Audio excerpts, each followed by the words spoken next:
Olá, muito bem-vindo de volta. Então, continuando aqui com a terceira aula do módulo 1, né, o módulo de conceitos de medição. Essa terceira aula nós vamos falar um pouco sobre a representação da medição, né? Então, por enquanto, estamos tratando questões mais teóricas de base para tentarmos equalizar conhecimentos de base e aí seguimos, né, avançarmos nos processos em si, a medição e a representação da sua incerteza. Bom, a representação da medição, né, o mais importante nessa representação é nós seguirmos as padronizações, ou seja, o Sistema Internacional de Medidas é um ponto muito importante. Então, como representar a medição de forma adequada, né, para que ela possa ser rastreada, né, nacionalmente, internacionalmente, né, e todos falem a mesma língua, mais ou menos essa a ideia básica, né? Então, o Bureau Internacional de Pesos e Medidas, né, o BIPM, foi criado pelo artigo 1º da Convenção do Metro no dia 20 de maio de 1875, okay? Com a responsabilidade de estabelecer os fundamentos de um sistema de medições único e coerente, com abrangência mundial. Então, isso é o mais importante. Todos medindo dentro das mesmas representações das grandezas, para que as medidas possam ser comparáveis e finalmente rastreáveis, estar dentro de uma cadeia de rastreabilidade. Esse documento do SI também disponível no sítio do Inmetro, ok? Sistema Internacional de Unidades, é de onde eu extraí aqui essas informações aqui que estou passando para vocês. Muito bem. De acordo com o sistema internacional, quanto maior a exatidão requerida, maior o cuidado na realização das suas unidades de medida, né? Então, quando nós vamos tratar essas grandezas, né, do mensurando, nós estamos falando em realização da unidade de medida, né? O avanço da ciência e tecnologia, para que ele seja feito de forma ordenada e harmonizada, ele deve seguir unidades padronizadas, ok? Então essa realização das unidades é fundamental para que a ciência e a tecnologia avancem de forma ordenada e harmonizada. O SI ele é um documento, ele é um recurso dinâmico, ok? Ele se adequa às necessidades de aprimoramento das unidades de medida. Então, muita coisa que se utiliza no ambiente industrial, no ambiente normativo, laboratorial,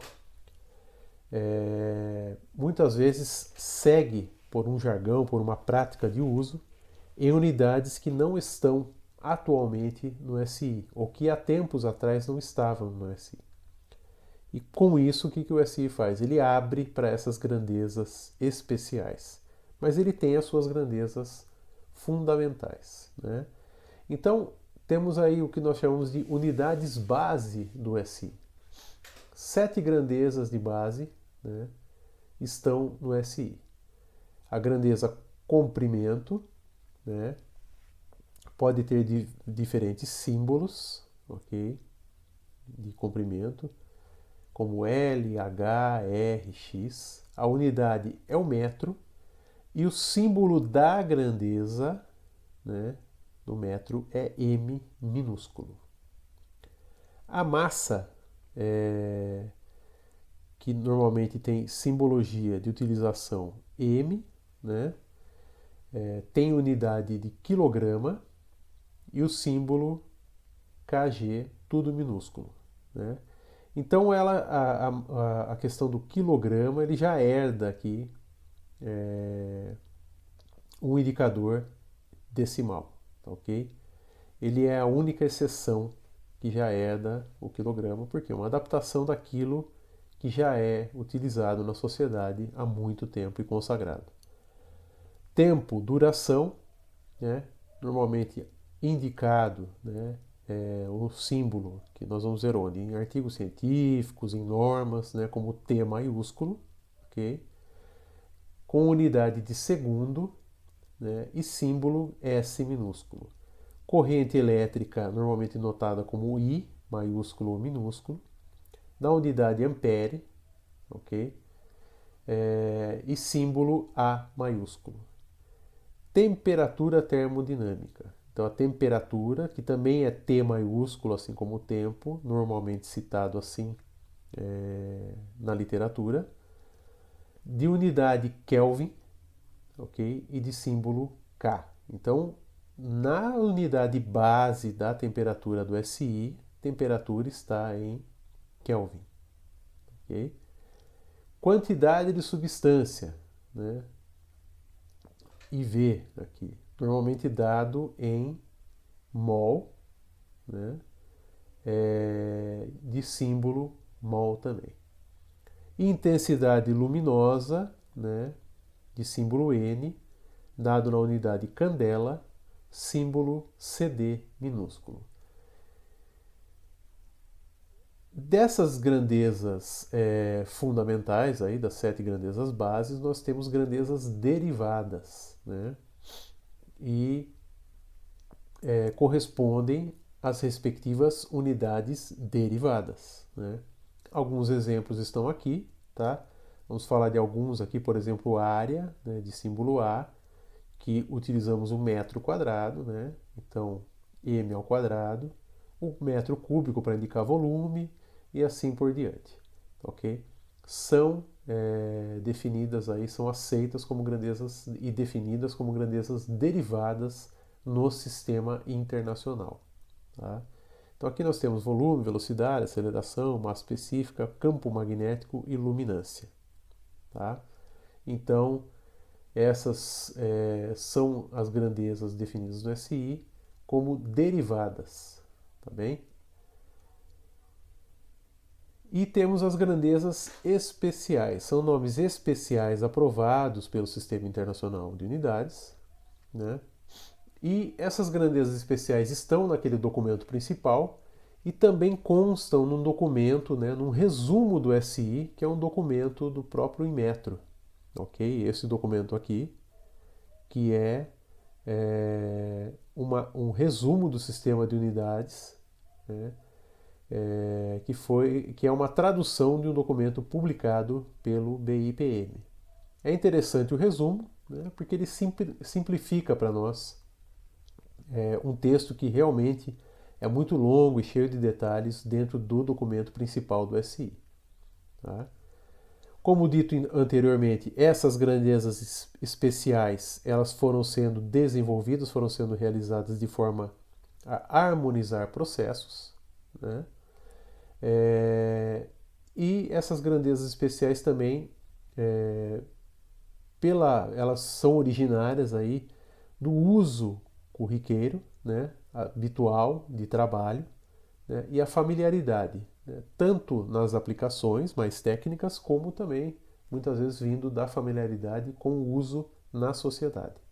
Ok? E os múltiplos e submúltiplos do SI. Ok? São vários os submúltiplos. Aqui estão representados todos eles, né? Para diversas áreas da ciência, nós podemos utilizar diversos múltiplos e submúltiplos, né? O pessoal está mais acostumado aí, né, vamos dizer assim, de pico, né, de 10 a menos 12, né, que tem o símbolo P minúsculo, até o tera, né, 10 a 12, com o símbolo T maiúsculo, né, e existem os que excedem isso, né? Tem o fento, né? O fento às vezes é comum, fento e ato em algumas áreas, principalmente, por exemplo, carga elétrica, né? Ou correntes baixíssimas utilizadas em algumas instrumentações para medições, por exemplo, na área de física nuclear, né?